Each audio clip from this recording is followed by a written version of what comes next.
غزوہ بدر اسلامی تاریخ کا اہم ترین واقعہ ہے۔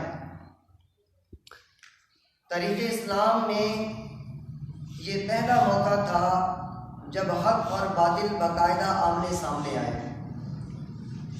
غزوہ بدر میں اللہ پاک نے مسلمانوں کو عظیم الشان فتح عطا فرمائی اور کافروں کو تاریخ کی بدترین شکست کا سامنا ہوا۔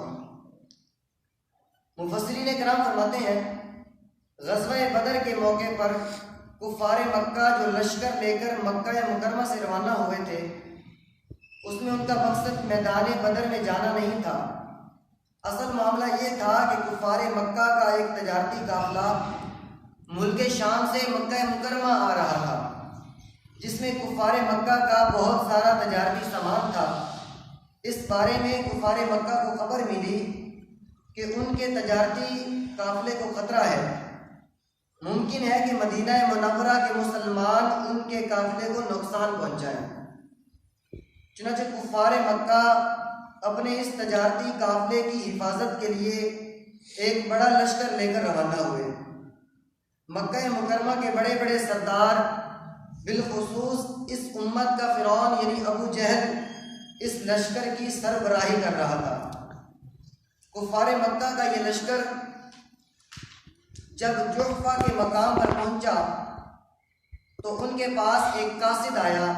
اس نے کفار مکہ کو بتایا کہ تمہارا تجارتی قافلہ جس کی حفاظت کے لیے تم لشکر لے کر نکلے تھے وہ بحفاظت مکہ مکرمہ پہنچ چکا ہے، لہذا تم سب واپس لوٹ چلو۔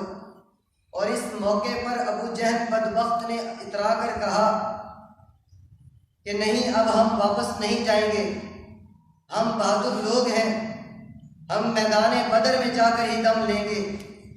آج کل وہاں میلہ لگا ہوا ہے، سارے عرب کے لوگ جمع ہیں، ہم وہاں اپنی بہادری دکھائیں گے اور مسلمانوں کا نام صفحہ ہستی سے مٹا دیں گے معاذ اللہ۔ پھر یہ سب کچھ کر چکنے کے بعد وہاں شراب پئیں گے، ناچ گانے والیاں ہمارے ساتھ ہیں، انہیں نچا کر جشن منائیں گے معاذ اللہ۔ استغفر اللہ۔ اے عاشقان رسول، ابو جہل کا غرور و تکبر دیکھیے کہ اس بدبخت نے کیسے گھٹیا جملے بولے۔ اس موقع پر عقل مندی کا تقاضا تو یہی تھا کہ کفار مکہ اپنا لشکر لے کر واپس لوٹ جاتے، مگر ابو جہل نے طاقت و قوت کے نشے میں جذباتی فیصلہ کیا۔ پھر ابو جہل کے اس جذباتی فیصلے کی بنیاد پر کفار میدان بدر میں پہنچے اور انہیں تاریخ کی بدترین شکست کا سامنا کرنا پڑا۔